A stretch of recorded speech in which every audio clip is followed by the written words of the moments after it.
This show is part of OnePlace, a daily network of focused briefings across the stories people follow most. Welcome to our daily roundup. We are diving into 8 essential stories today, covering everything from groundbreaking medical discoveries to the complex social dynamics that shape our daily lives and health decisions. Gender beliefs impact how chores affect sexual desire. LSD microdosing shows promise for treating major depression. A fat-burning protein reveals secrets inside cell nuclei. Daily mental exercises can boost lifelong brain health. Spain prepares for a hantavirus-stricken cruise ship arrival. Caffeine enhances the brain's electrical motor braking system. Supreme Court weighs the FDA's authority over mifepristone. Colorado charts its own course on vaccine recommendations. First, let's discuss relationships. A fascinating study in the Journal of Sex Research has uncovered a deep link between household chores and sexual desire in women. But it is not as simple as just who does the dishes. Researchers found that the impact of an unequal division of labor depends heavily on a woman's personal beliefs about gender roles. For women who value egalitarian partnerships, taking on a larger share of housework is directly linked to lower sexual desire. However, for women who embrace more traditional or benevolent sexist views, this same imbalance does not seem to have the same negative effect on their intimate lives. It suggests that our internal expectations play a massive role in how we perceive fairness and attraction. This research is particularly important because low sexual desire in women has historically been treated as a medical or hormonal issue rather than a social one. By looking at the structural inequities within a home, the study highlights how societal norms are actually lived out in the bedroom. Alexandra Liepman from the University of Colorado Boulder points out that even as expectations for equality rise, women still perform the bulk of domestic labor. The study used data from over 100 couples to show that when reality clashes with a woman's desire for equality, the resulting frustration can manifest as a physical lack of interest. It reframes desire as something influenced by the environment and the perceived fairness of the partnership. Next up is mental health.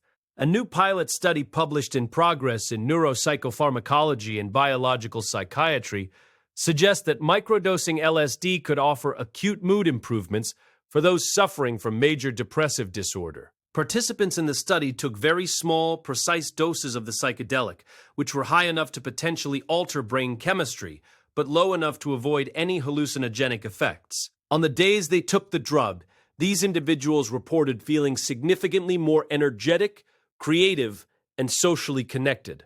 This is a major development because standard antidepressants often take weeks to show results and do not work for everyone. The researchers are looking at how these substances might activate serotonin receptors to promote a more flexible and responsive brain signaling system in patients. The study involved 19 adults who met the diagnostic criteria for depression and underwent an 8-week treatment regimen. While the sample size is small, the results are encouraging because they provide clinical data to back up years of anecdotal reports. Lead researcher Dimitri Daldegan Bueno noted that the sublingual administration of just 8 micrograms of LSD led to immediate, noticeable shifts in well-being. This research comes at a time when legal restrictions on psychedelics are beginning to loosen, allowing scientists to explore these compounds as legitimate medical tools. If larger trials confirm these findings, microdosing could become a fast-acting alternative for managing the debilitating symptoms of depression, such as fatigue and social isolation, which are often the hardest to treat with traditional methods. Now to metabolic science. Scientists at the University of Toulouse have made a discovery that is rewriting decades of fat science.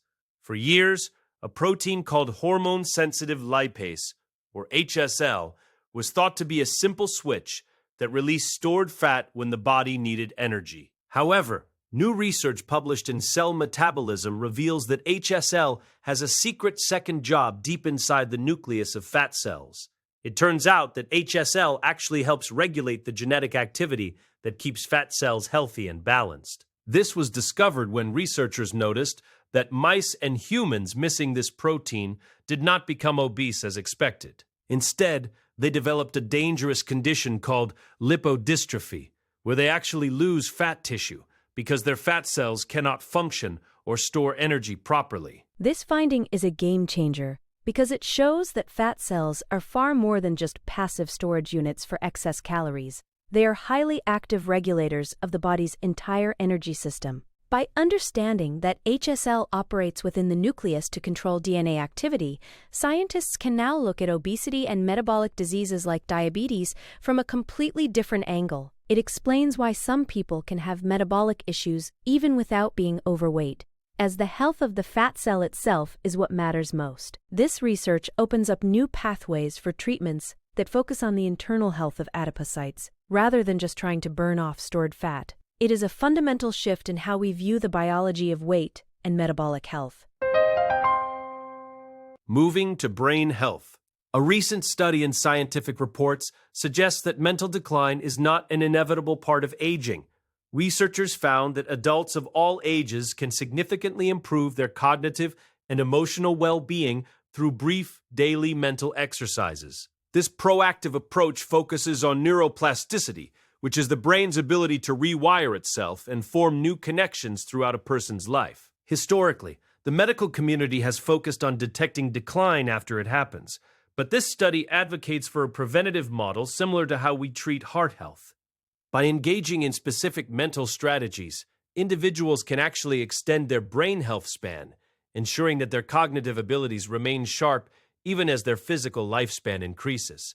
It is about reaching personal potential rather than just avoiding a diagnosis. The study tracked nearly 4,000 adults through an online initiative called the Brain Health Project at the University of Texas at Dallas. Participants used digital tools to track and boost their holistic brain fitness over several years. The results showed that consistent engagement with these mental habits led to measurable improvements in social connection and emotional balance. Lori Cook, the lead researcher, emphasizes that these tools are accessible and can be integrated into daily life quite easily. This shift toward lifelong brain optimization could change public health priorities, moving away from a deficit-based model to one that celebrates and promotes continual growth. It empowers people to take charge of their own mental performance, proving that the brain remains a dynamic and adaptable organ well into old age.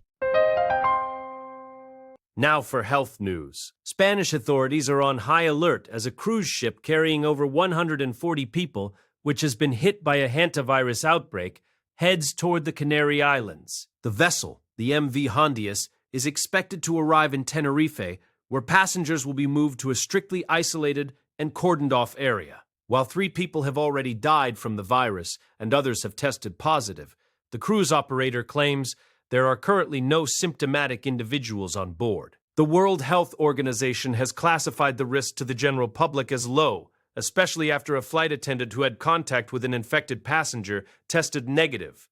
This negative result is a relief for health officials who were concerned about the potential for human-to-human transmission of this specific strain. Hantavirus is typically spread through the inhalation of contaminated rodent droppings and is rarely passed between humans. However, the Andes virus strain detected in this outbreak has shown a rare ability for human transmission, which is why the evacuations are being handled with such extreme caution.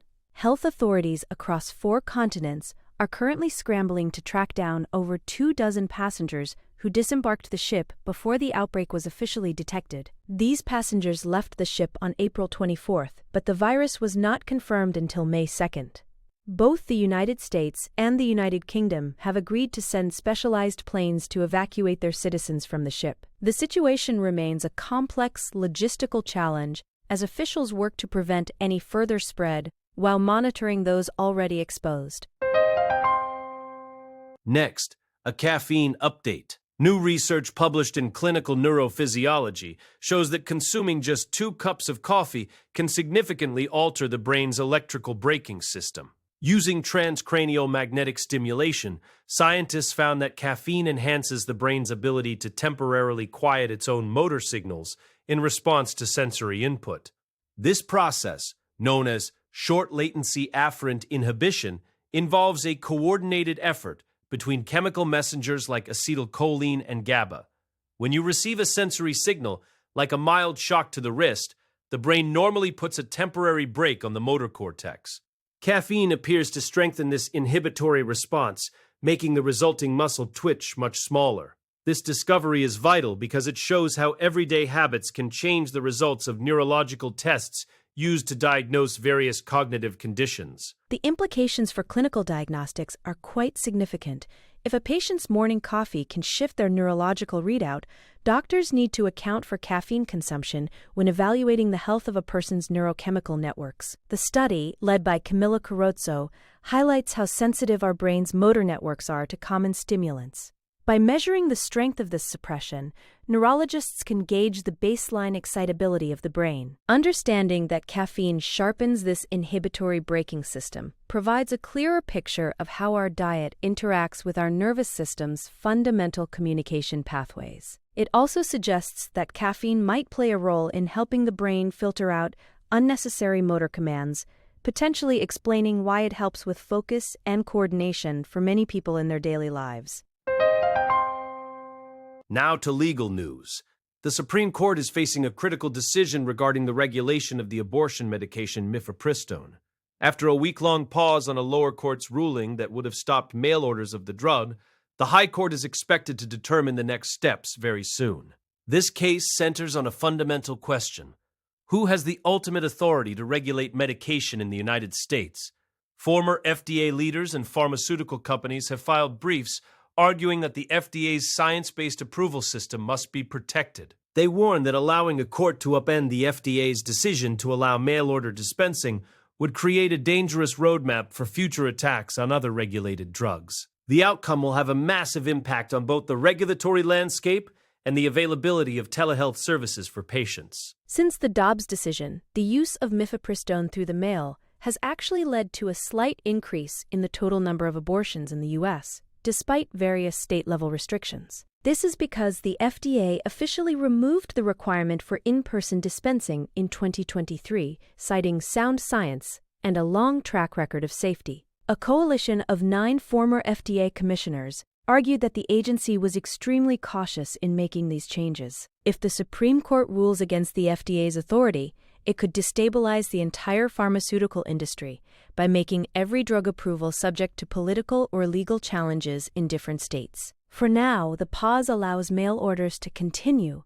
but the legal community is watching closely to see if the court will issue a definitive ruling or send the case back for further litigation.